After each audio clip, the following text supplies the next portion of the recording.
a lot of being in Congress actually is just having a voice and speaking out. And so that sounds like a bullshit. No, I mean, what does it mean? Like you're surrounded by some of these people are the dregs of humanity. You see a guy walking down the hall, you're like, oh, that guy's been accused of like potentially sleeping with a minor. How do you like function in like a world of scoundrels? I mean, the nation is a nation. No, come on.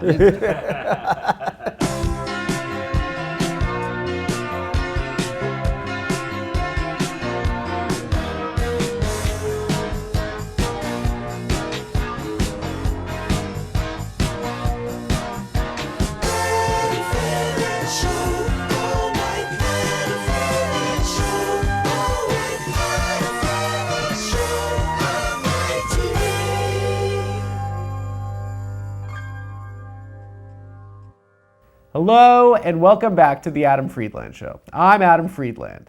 And guys, let me start off by saying thank you to you, the fans, for the outpouring of enthusiasm and acclaim that we've received since the beginning of our second season. But let me remind all of you, we're just getting started. And for this week's guest, I was joined by none other than California Congressman KHANNA. Now, as the Democratic Party has struggled to redefine their message in the wake of the last election, Roe has emerged as a prominent voice from the progressive wing of the party. Now, as many of you know, this show is the new kid on the block. We don't have corporate overlords or the funding of a nation state. This is a grassroots organization. So in the promotional run-up to the show, we had to get a little crafty. And in order to do so, we figured out a way for me to have my first ever television appearance as the host of the Adam Friedland Show. So first, this.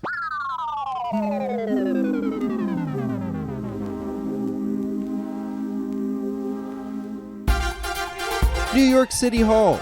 For some, a hallowed ground of civic engagement, but to me, another stage for one of my hilarious jokes. I had a pretty good idea of what to expect, hordes of elderly citizens lining up to complain about ethnic restaurants, and me, a sardonic jokester, lampooning the whole process. For the council members, a moment of biting satire.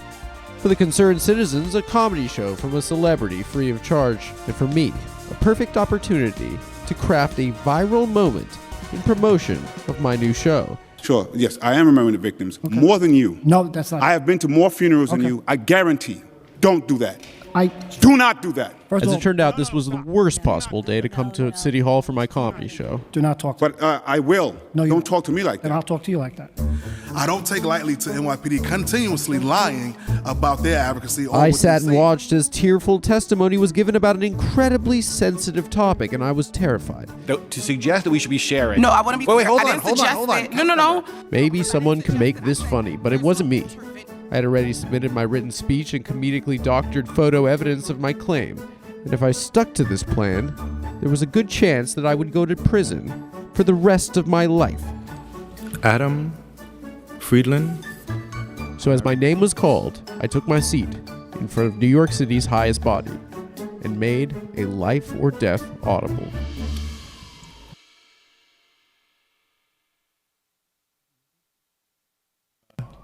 Hello? Hi. My name's Adam. I prepared a statement. If you'll excuse me, I've never been to a committee session before. I've never been to the city council. And in light of what we've heard today and the gravity of the subject matter, I don't feel like it feels trivial. It was about something totally different.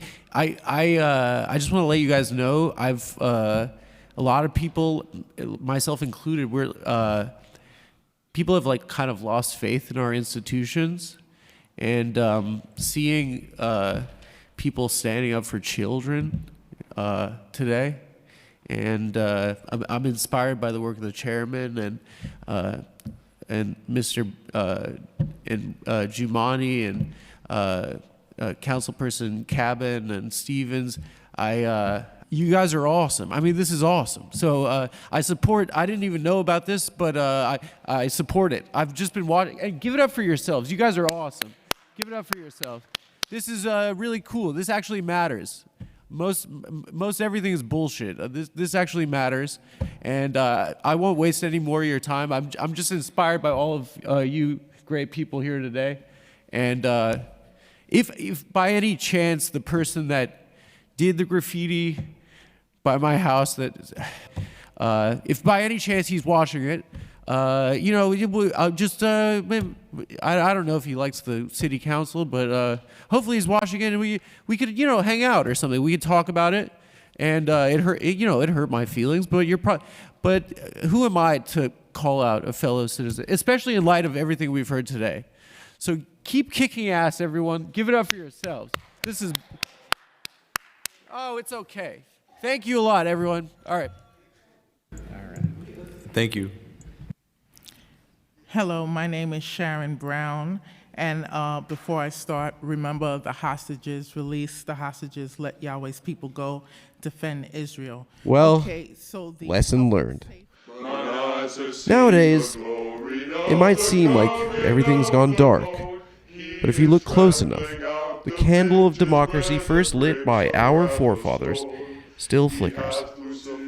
It's up to us to feed that flame. This is Adam Friedland, signing off.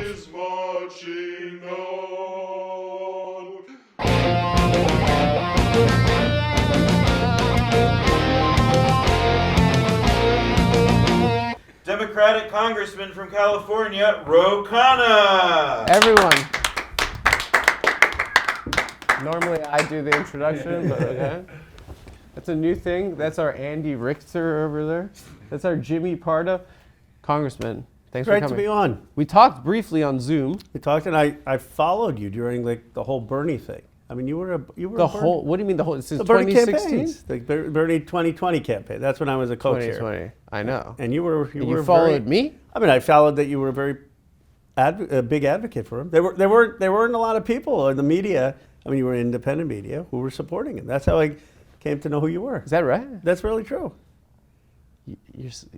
Politicians are such good liars. I was on a podcast called Come Town at the time. You were active. I mean, yeah, it was. I was a big supporter of the campaign. I was at the Queen's What do you think rally. of here? I mean, just because you're a comedian? No, because you're a progressive. You saw me in the.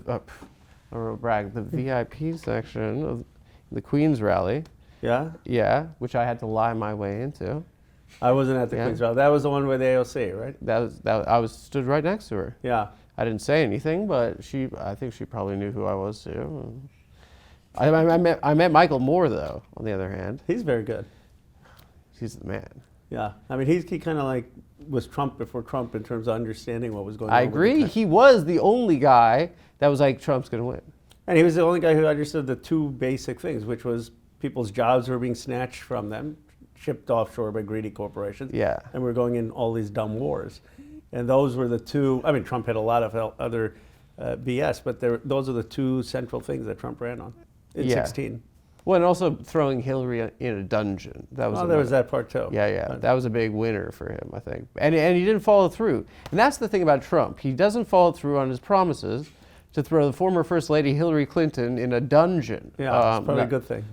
Actually, for me, it was Michael Moore, and then every single one of my black comedian friends were like, yeah, there's no way Hillary Clinton's winning it. Like, and I was like, Jamel, if you look at the 538 poll of polls, there's absolutely no chance this is going to happen. And then he's like, no, I'm telling you, they're not going to give it to a lady after a black guy. And I was like, wow. But Nate Silva, he's crunching the numbers. And he still gets us all to do it every cycle, even though he's always wrong. How? I mean, he does it every time. And I fall for it too. And we're all like watching the 538 thing. And then he turns out to be spectacularly wrong. And we all forget 2 years later, 4 years later. It's crazy how some people, and campaigns and elections people, I used to live in DC. Yeah. And campaigns and elections people, you're not gonna. I'm gonna say some things that you're not gonna be able to agree with, but you can just wink at me or pull an earlobe. Yeah. But like they were perhaps the worst people I met in D.C. I think to some extent I had more respect for lobbyists because at least they were having a nice time. Yeah. But campaigns and election people, you could especially the media. You can literally lose every single time and somehow get a promotion every new election cycle. Yeah. Well, right? you get these consultants and they're like, I just love your vision, Ro. I love that you're for Medicare for all, for free college. We're going to change the world together.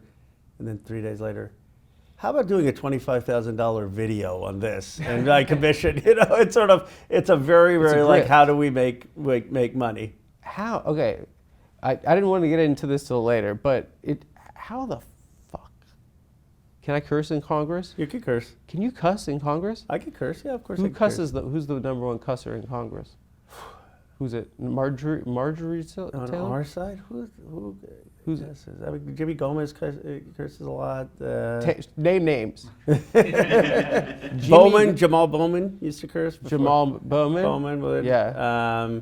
Rashida Tlaib. Oh, really? She's a big cusser. She is a cusser. I mean, name names. Anyway, how in 100 days did they manage to spend $2 billion?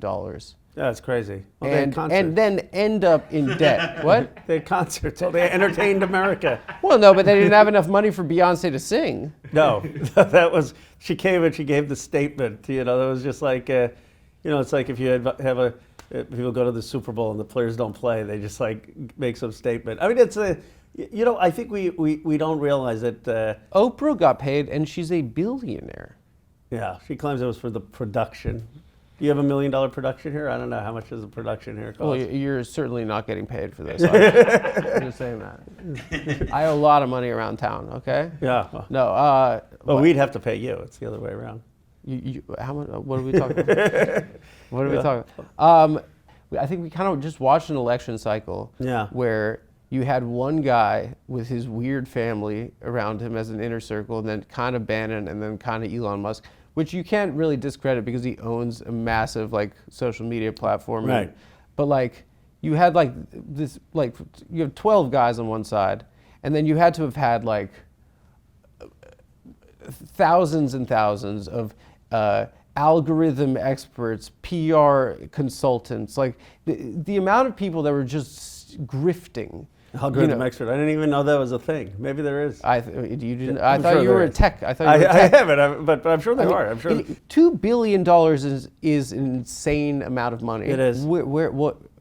It wasn't grannies writing checks, right? No, I mean, look, there were some of the grassroots folks, but there were a lot of billionaires. There were more billionaires who funded our side than billionaires that funded their side. Right. I mean, that's the reality. When we talk about, get super PAC money out, get PAC money out, lobbyist money out, I mean, we relied on a lot of these billionaires. That's why it's not fully credible. And what interests primarily did they align with? It was the status quo, right? I mean, the reality is that a lot Wall Street, Wall Street, tech, pharmaceutical, but it's not as clear. It's just a sense that we're not going to be for transformative economic change. What does that mean? Well, we're not going to be talking about raising the living wage. We're not going to be talking about raising taxes on wealthy. We're not going to be talking about Medicare for all. We're not going to be talking about free public college. We're not going to be talking about childcare, $10 a day. We'll talk about let's have more startup businesses and let's have more entrepreneurship and let's have more opportunity. In terms of electoral politics, every single plan just seemed so I don't know, overly complicated. I agree. And the central thing, Trump said, you've been shafted. Your life, it's not working out that well right now. And we were like, you've got joy. We're doing great. We're going to continue. And people are like, no, I've been shafted. Yeah. I don't have enough money. I've got groceries cost too much. Childcare costs too much. Healthcare costs too much. I keep getting denied from health insurance. And all those good jobs left because we allowed for corporate offshoring. And Trump then comes in with no real actual proposal. His proposal literally is okay, we're going to give these tax breaks to corporations and we're going to get Musk and Doge to stop these benefit payments because we got a deficit. But people don't pay attention as much to what he's going to do. They just say, change this system. I think in a simpler sense, I'm a comedian, right? And during lockdown, I mean, Trump was working the road. I mean, he was doing stadiums, baby. Yeah. He killed Herman Cain at one of them, you know? My boy was having fun, you know? He was crushing. He was it was kind of I was a comedian. I was he's still allowed to work the road and he's just crushing stadiums. These are rallies. Yeah, the rallies. And it's to With some the extent, weave. what you see is that he makes people feel good. He's entertaining. I mean, he makes his guys feel great. Well, he's got a simple thing. He says, it's not your fault. You've been screwed. There are all these things that have made your life not work out as you want it to work out. And it's the Mexicans. And he blames the Indians, the Mexicans, the Chinese. It's all the immigration, and it's all these companies, and they screwed you, and you built America. Yeah. Rose family didn't fight in the Revolutionary War, didn't fight in World War II, didn't build the steel, didn't build the coal. They just got here. Rose was just born in '76. But what about your grandparents? They're the ones who fought the wars. Mm-hmm. You're the ones who built the coal, built the steel. And now. So what did your family do World War II? You were regular Jane Fondas? My grandfather was in jail with Gandhi, alongside Gandhi, fighting for India's independence. Yeah. That's what moved my politics. But my point is that he is appealing to this sense of people who have really been shafted. Now, Bernie, and the reason I think I was a co-chair of his campaign, Bernie got that. He got that there is fundamental income inequality in this country. There are a lot of people who don't have good paying jobs, and it's ridiculous. They can't get health care. Mm-hmm. It's ridiculous they can't get child care. It's ridiculous that we're not taxing these billionaires and millionaires. And he said, okay, we're going to fix it in a hopeful way, in an aspirational way. And Trump wants to fix it in a very dark, destructive way. You grew up in Philadelphia. Right outside Bucks County. Go Birds. I got to admit, I've become a 49ers fan, but my family's all, God, it's my fucking district. Politician. Well, no, if I was a politician, if I was a fucking politician. If I was a politician, I'd say like, go Birds, yay Birds, when I'm not really like still rooting for them as much. But my brother and family do, so I'm going to go see them. And how much respect do they have? But the 49ers, because my district. Come on, what are you talking about? Remember who you are. Well, my wife says never trust a guy who changes his sports allegiances. I do not. I will not. And so. Okay. Yeah. Wait. I thought you said after the last championship with Nick Foles that you were the guy that licked the poo-poo off the horse. Nick Foles, that was a good quarterback. You don't seem like a Philly guy though. I'm not like a guy on the 700 level. I went. Would you boo Santa Claus? Would you throw batteries at Santa Claus? No, but I was in the 700 levels. The vet, right there, the old 700 stadium. Club, Pat Robertson. Well, the vet used to be the old stadium before the new stadium, and I've gone to nothing but respect for the vets. And I've gone to the 700 level where basically they throw the beer cans and they boo and then I was like, how did I turn out like this? I mean, maybe I should have gotten some more Philly spirit. But that's how did you turn out like a nerd politician? like proper and but that's why I said I grew up in Bucks County, because if you tell a Philly person that you grew up in Philly and you actually grew up in Bucks County, like that is very insulting. You're trying to be something you're not. Yeah. Like it's a different thing. Yeah, go home. Like Philly, Bucks County it's middle class suburban. Philly is what's in that mug right now? Water, isn't it? It's sparkling water. Yeah. Water? But I will.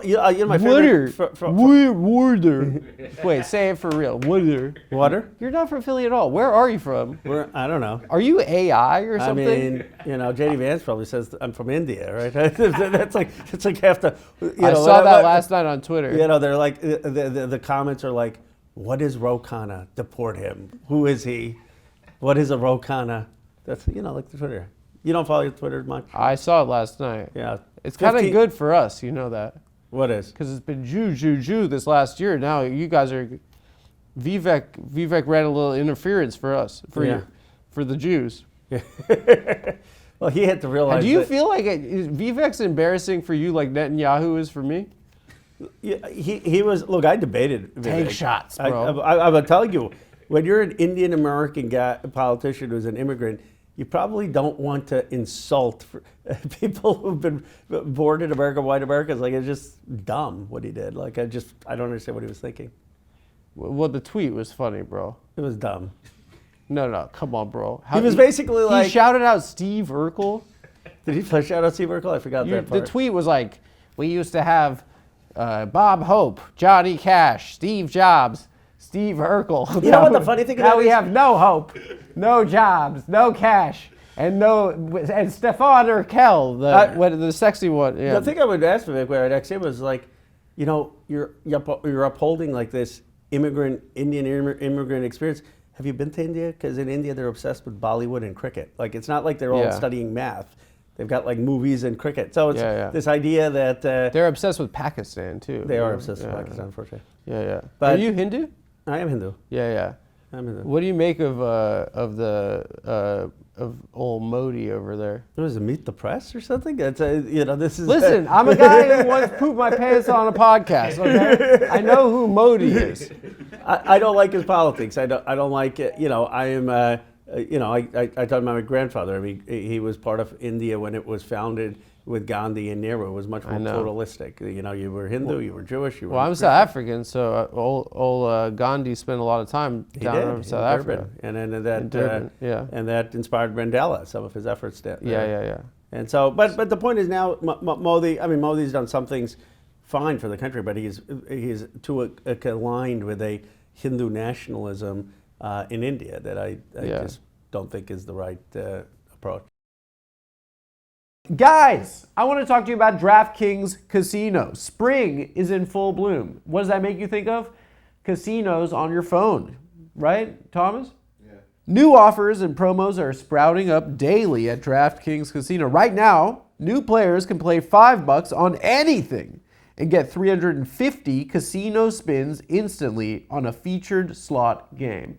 Guys, as you know, I'm from Las Vegas. People call me Mr. Las Vegas, and sometimes I miss home. And the way I revisit home is I look at pictures of my family and I play DraftKings simultaneously.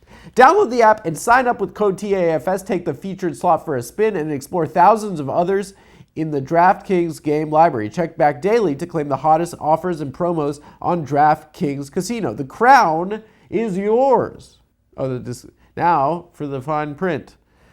Gambling problem? Call 1-800-GAMBLER in Connecticut. Help is available for problem gambling. Call 888-789-7777 or visit ccpg.org. Please play responsibly. 21 plus. Physically present in Michigan, New Jersey. I'm illiterate. Okay, let me try this again. Gambling problem? Call 1-800-GAMBLER in Connecticut. Okay. Help is available for problem gambling.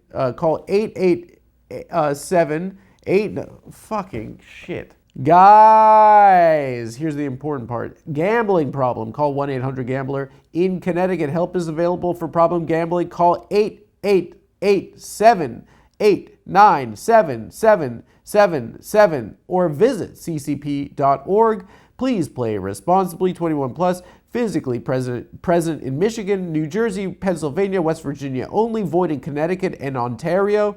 Eligibility restrictions apply. New customers only. Non-withdrawable casino spins valid for featured game only and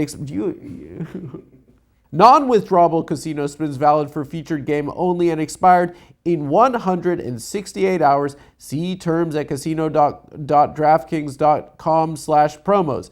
Ends June 22nd, 2025 at 11:59 p.m. Eastern Time. DraftKings, guys.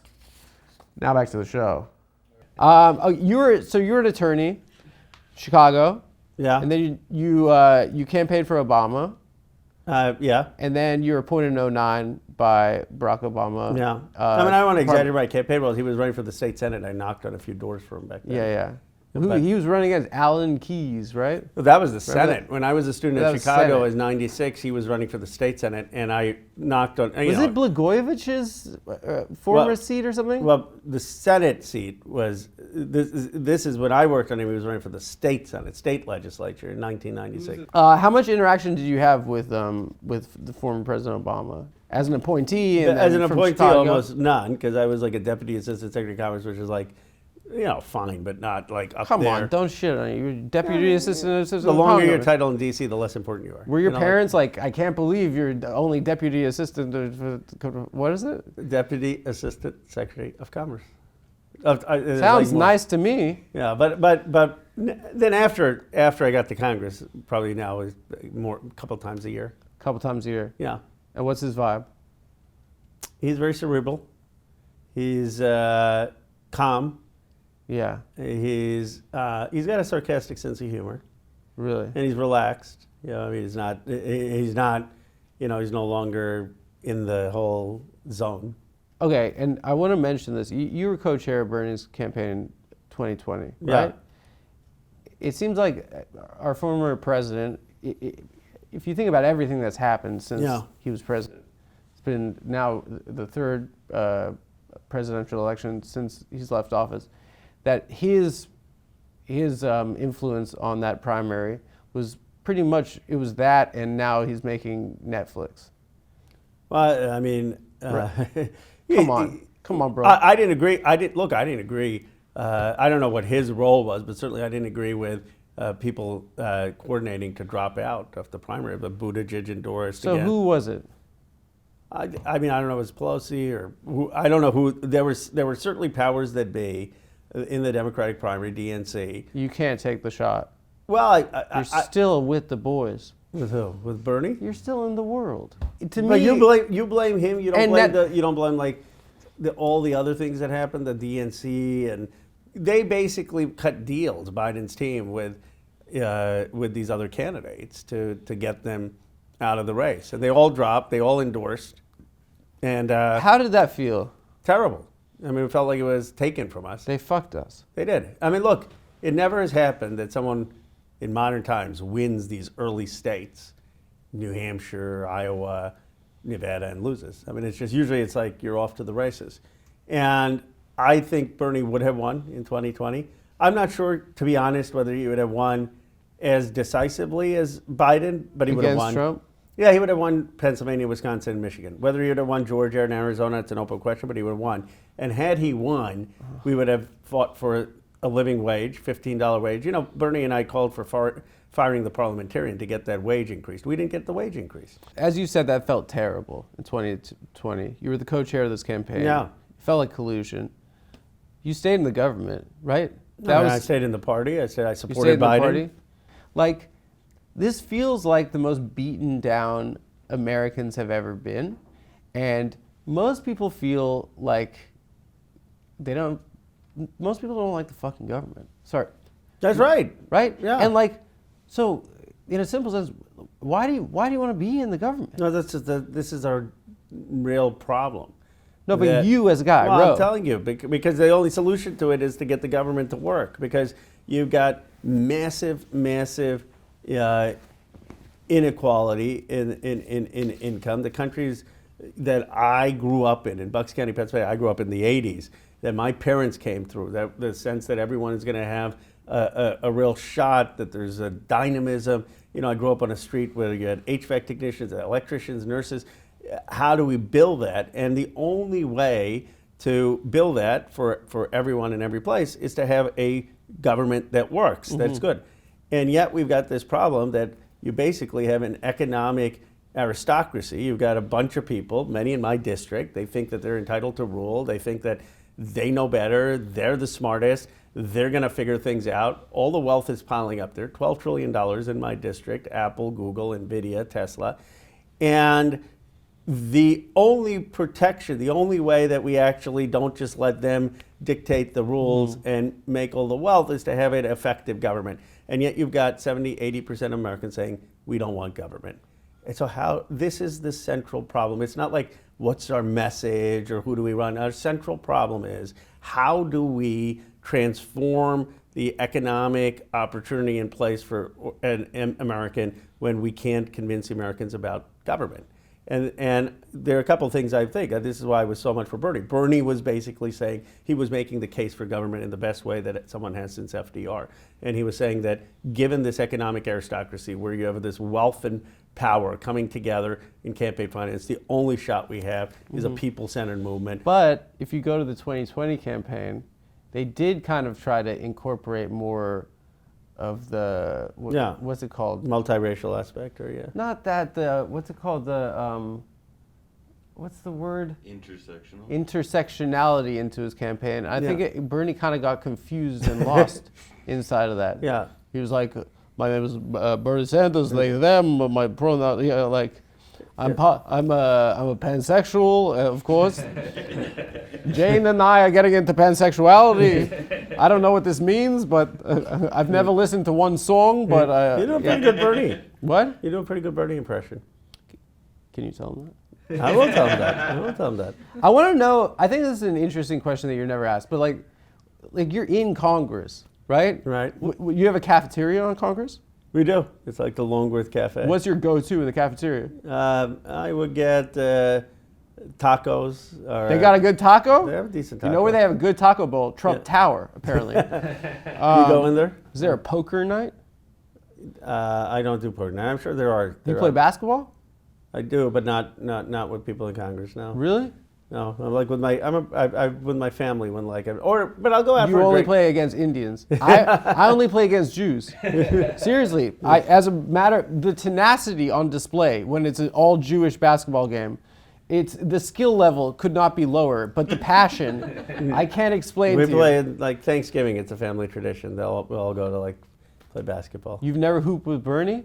I have not hooped with Bernie. I imagine it's just the sharpest elbows. But I've heard he's pretty good. The sharpest I've heard knees. he's pretty good actually. Who are your boys? Jonathan Jackson. You go to you go to like the bar with him? Yeah, we'll have a drink here. Yeah. You have movie night ever? Congress? These are stupid no, questions. I don't know why these are on the card. You know the movies they have is like Ronald Reagan. Ronald Reagan. Oh, they made a movie, right? They made a movie of Reagan. So the other movies. They show that? They showed that. Oh, because the Republicans are in charge. They get to pick the movies. I mean, you could have any movie, but if the Democrat wait, so there's an FDR. So when Pelosi was speaker, she got to choose like the bird cage and stuff, and then they pick what? What do they pick? Any memory if you could get the actor, director. I mean, or sometimes they'll have these things where they'll bring them in for a movie showing. But the last one they did was Reagan. What's it like being in Congress? We do stuff. What's your day?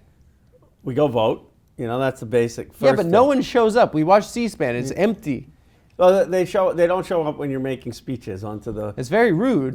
They don't show up but they show up. The bells go off. It's kind of like school. You know, a lot of being in Congress actually is just having a voice and speaking out. And so that sounds like a bullshit. No, I mean, what does it mean? Like you're surrounded by some of these people are the dregs of humanity, right? Yeah. You know, in these marble halls. You see a guy walking down the hall, you're like, oh, that guy's been accused of like potentially sleeping with a minor. Like, how do you like function in like a world of scoundrels? You know what I mean? How do you like? I mean, the nation is a nation. No, come on. I mean, it's how do you like function in that world and not like you know, you're also a politician. You have to play a game, right? Yeah. You have to make deals. You have to co-sponsor legislation. You have to find Republican partners. There are two ways you can do about it. You can go about it being, okay, I'm not going to work with anyone who doesn't meet a certain moral threshold. Yeah. That hasn't been my approach. My approach has been, I want to go there and get stuff done for people and pass my bills. And so they were elected, and I will work to see how I can get them to support it. I mean, that's the reality is you don't get people who are pure who are coming into these positions. Well, you got you. Yeah, I'm not pure. You're not pure? Come on, how can you be pure? I mean, like you got demons. No, I mean, you know, Bernie may be the closest to being pure, but even Bernie's got, you know, but Bernie, you know, Bernie really has a very, very high standard that he set. Guys, life's been getting pretty crazy lately, and one thing that helps me unwind is cornbread hemp CBD gummies. Have you been looking for a natural way to relieve aches and discomfort? The CBD gummies from cornbread hemp are formulated to work with your body, not against it. I'm not as young as I once was. I'm 38, actually. It's pathetic to say out loud. I'm 38. Anyway, I'm not as young. So I care a lot about maintaining my physical and mental wellness. Cornbread hemp CBD gummies are a huge piece of my wellness plan. Have you ever tried everything under the sun for peace of mind? I have. It sounds like it's time for you to try cornbread hemp's CBD gummies. So here's what I like about it. I like the taste, I like the flavor, but guys, mostly I like the feeling. So I recommended it to my friends. Thomas, I would recommend this to you. Thanks. Thomas, I recommended it to Thomas, and now he takes it. Cornbread hemp CBD gummies are made to make you feel better, whether it's stress, discomfort, or just needing a little relaxation, you know? Formulated to help prevent discomfort, stress, and sleepiness. All products are third-party lab tested and USDA organic to ensure safety and purity. Right now, the Adam Friedland Show listeners can save 30% off their first order and enjoy free shipping on orders over $75. Head to cornbreadhemp.com/TAFS and use TAFS at checkout. That's cornbreadhemp.com/TAFS. Cornbread Hemp, this is the good life. Now back to the show. You're a Democrat, Yeah. and you guys are just fucking getting your asses kicked right now. We did this election. It doesn't seem like there's a cohesive message that's being employed against Trump right now. Well, I think the message, I agree with you, for 2 months or so there wasn't, but I think the message now is you can't just be Elon Musk and stop all payments to people who need it for Social Security and Medicare and child care, and that the Democrats are going to make sure that they don't cut all these benefits. How is it possible that someone that hasn't been vetted by Congress, someone that it's a new department of the executive branch. Right. How is it possible that it seems kind of like the executive power has just mushroomed at this point, right? Like, how can Congress provide a check on that? Well, Congress can provide a check on it by insisting that they can't make any cuts unless they come to Congress. And we can do that by not giving Trump an increase in the debt ceiling or not helping fund what he wants to fund. But we've got to assert our power. We've got to be willing to say that, look, we're not going to vote for the funding you want or the debt ceiling increase. But what power do you guys have now that you're kind of out of power? Well, they still need our votes for the debt ceiling because the Republicans never vote for increasing the debt ceiling. Yeah. And but let's say he's cutting all these programs so that, he's saving money by, like, I don't know. Now we're going to get screws in our cans of tuna and planes are going to collide into each other. Is it just going to take like a slapstick level, like, catastrophe, like nuclear waste, like, pouring into streets, like, in order to, like, stop this? Well, I hope not. I feel like they're going to fuck up so badly at some point. I certainly hope that it doesn't come to that. But I think what's going to trigger people also is if their benefits start to get cut. If they don't get a Social Security check, don't get a Medicaid check, don't get a check for their kids' education. Correct me if I'm wrong, but half of the federal budget is military, right? Has he indicated that they're willing to, like, go in and actually? He has. No. In a tangible sense? Like, not in a tangible sense. They got into all the Treasury stuff. They haven't gotten into the Pentagon stuff. But the point is that I told Elon that I would be willing to work with him on Pentagon cuts. As did, Bernie even said that. But that wasn't where he focused. He's focused on U.S. aid, which is less than 0.1% of the entire federal budget. The defense is 56%. What's your relationship like with Mr. Musk? Not good these days, but it used to be cordial. Is it Mr. Musk, or is he now? He's the grand poobah of what is it? Of I don't know. I don't know his title. He's become the czar of. When did you first meet this gentleman? 2010 or 11, around the time. And you were at Burning Man with him? No, I was not at Burning Man with him. I just sent him a copy of my first book. And what was the response? Whether he read it or not, I don't know, but he gave me a good blurb. He said, this is good. We need more American manufacturing in America. You think he didn't read it? I mean, I don't know. He's a smart guy. I mean, so he may have read it. Is he a smart guy? Well, who the fuck is this guy? He's a smart guy. I mean, is he a smart guy? Yeah. Like once I had asked him, hey, Elon, what do you think of nuclear energy? He said, yeah, it's a great idea. It's called the sun. We should capture it. I mean, he's quick on his feet. That's smart. You would have thought of that? Yeah. What do you mean? Like, solar energy? What do you mean? The connection that's a nuclear energy? Maybe you would have. The sun has a lot of fire in it. That's like a Neil deGrasse Tyson level. No, I mean, you're in an interesting position right now. Because that's one way of saying it. Yeah. Because your district is Silicon Valley. Yeah. Right. Yeah. Okay.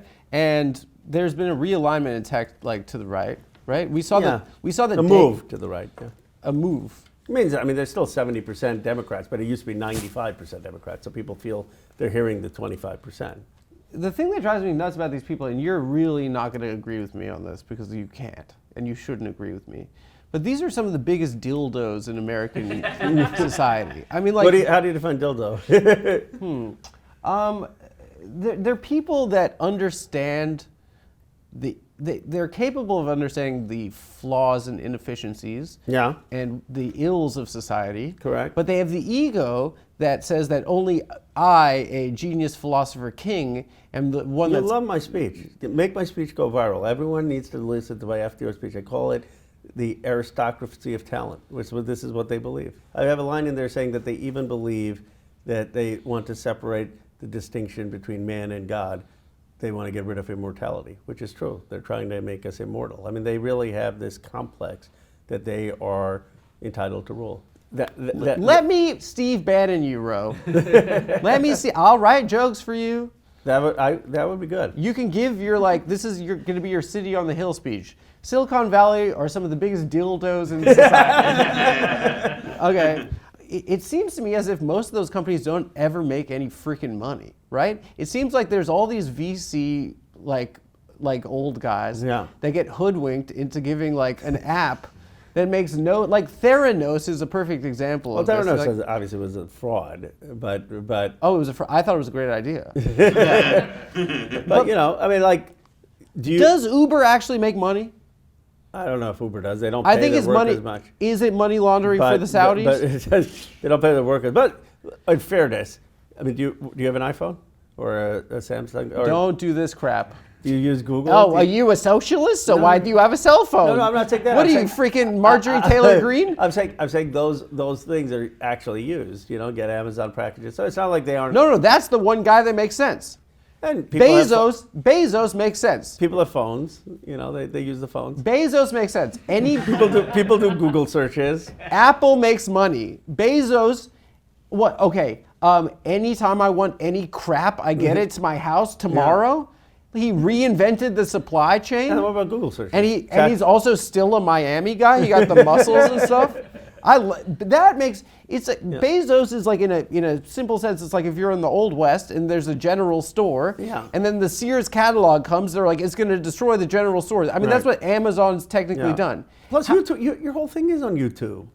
You're a Google guy. Google makes money. Yeah. There's 3 companies that make money. No, we're just talking about Apple, Google, Amazon, and now NVIDIA, because you need all the chips, right? Yeah, I know exactly what the NVIDIA, I know what that is. Yeah. I love NVIDIAs. I watch them all the time. And then Microsoft, you need the stuff to be somewhere in the servers. Windows 98. For it all to work. Incredible. No, but it's like, this freaking Musk, is it just that he posts the lamest memes for Reddit guys, right?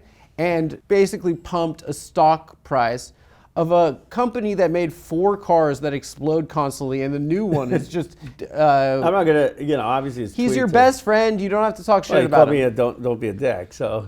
He called you a dick? Yes. You say what he is. Use my line. Which is? Look at the camera. Dildo. Just say he's a dildo. No, okay. He calls me a dick. I call him a dildo.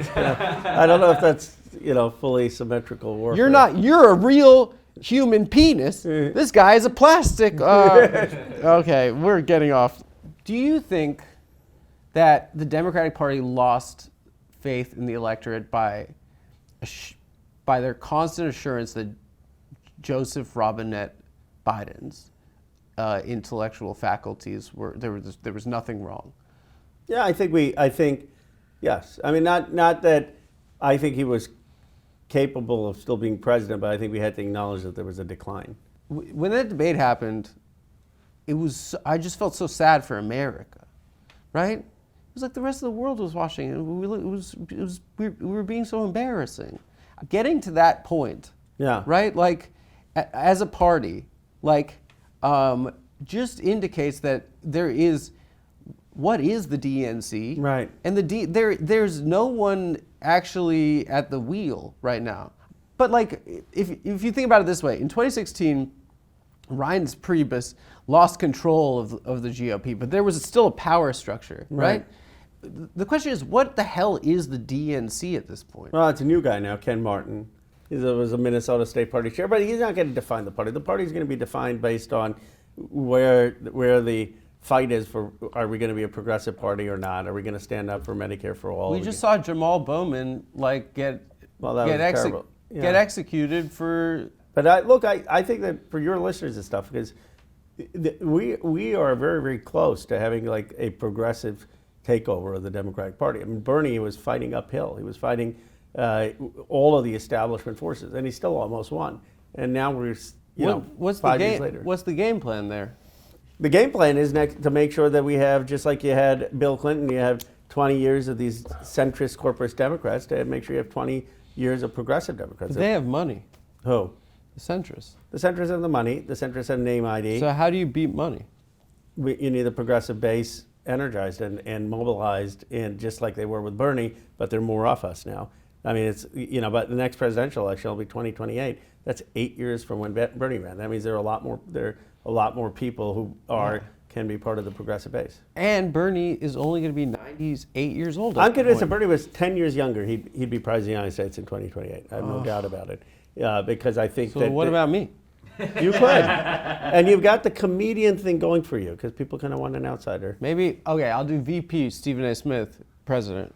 We got to make Stephen, you got to get him to be progressive. And the slogan is, that is preposterous. I like Stephen. There was a moment in 2016 where I knew Trump was for real, right? Where I think he was for real. Lying Ted or Little Marco. Yeah. Do you remember how funny that show was? I mean, it was the best show, the Republican primary. Yeah. Unreal, these people. Yeah. And he was being so mean to all of them. Yeah. He was just being like, look at this loser over here. He told Jed that his dad killed Kennedy and did 9/11. Okay. He said, Lying Ted said, or Little Marco. I love the nicknames. Do you have a nickname? Has he given you one? No. Slow Row? Or something, I don't know. Yeah. Whatever. They said, how can we trust Donald when he gave money to Hillary Clinton? And Trump goes, yeah, of course I did.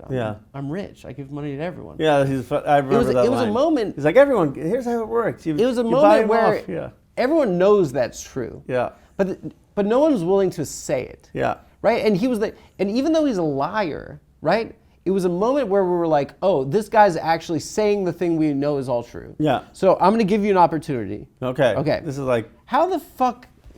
Do you really think you can fix this? Legitimately. It seems... Yeah, I'll tell you why. So broken. I'll tell you why I do. For two reasons. One, because Trump is going to break this thing so much. He's going to fuck up so bad. And it's going to be such a moment of crisis that something new can emerge. Honestly, if Harris had won, I think, obviously I worked really hard to see that happen, but to have big progressive change would have probably been harder, because it would just kind of be more status quo. Here, Trump's really breaking everything down, and people are going to be desperate for something new. Now, maybe that new will be like J.D. Vance's, we own the libs politics. Or it could be something progressive and bold. I mean, so it's going to be a moment. The second reason is that Bernie Sanders did 90% of the work. The movement he built in 2020 got to like the top of the mountaintop, and then they cut his legs from him after South Carolina. So everyone's like forgotten how close he came. And we're going to be 4 to 6, 6 years later now in 2026. And so the movement is there to bring real change. And they want, what the establishment wants is people listening to your show to think, it's not possible, change can't happen. But if that movement exists, we're going to have for the next 20 years progressives actually winning in the Democratic primary parties, and change is possible. In a very cold, calculated way. It's different. And this is where, we may disagree. I admire Obama, but Obama was running in 2008. It was before any of the progressive movement. He couldn't do a lot of the change. You can't, no politician can bring the change if the movement and the people aren't there. The movement and people there are there. So now what we need is just a politician who's going to be like, I'm not going to fight the movement. I'm going to try to do what the movement wants. But does the movement exist? Yeah. I mean, it needs to be sparked. the standard, the sense we're going to have as a party, and this, I don't know what we're going to go. The one way, and I don't want to mention names, the one thing will be like, well, let's figure out how do we have like the younger, more charismatic Joe Biden lead us. You know, safe, someone who's going to get not rattle too many people. And maybe we'll go that way, and then we'll have more of the same status quo, but we won't be like firing FBI agents, and we won't be stopping the Department of Education from funding things. So it'll be better than Donald Trump, but it's going to be, people are still going to be upset. And what I'm going to say, remind people, is the establishment is 1 for 4 in the last national elections. Hillary Clinton lost, Joe Biden won, then Joe Biden lost, and Kamala Harris lost in 2024. Yeah. They both had it's 1 for 4. That's not a great track record. And I honestly wish Bernie Sanders was 10 to 15 years younger, because I think it would be a no-brainer he'd be president. But given that that's not the case, we're going to have to build that movement again, but it exists. And you're going to get Bernie on the show? I'm going to try. I'm going to try. Appreciate it. Give it up.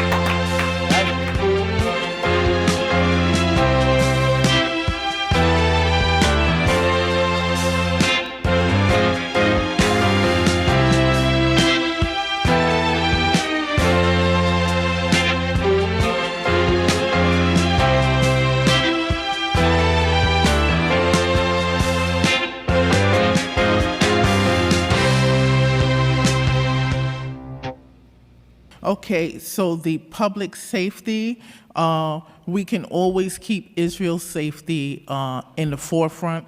I believe that the databases should also include Palestinians. They wear the scarves and they target Israel. So if they're going to have a gang database, I think that that should be included in the gang database. I think that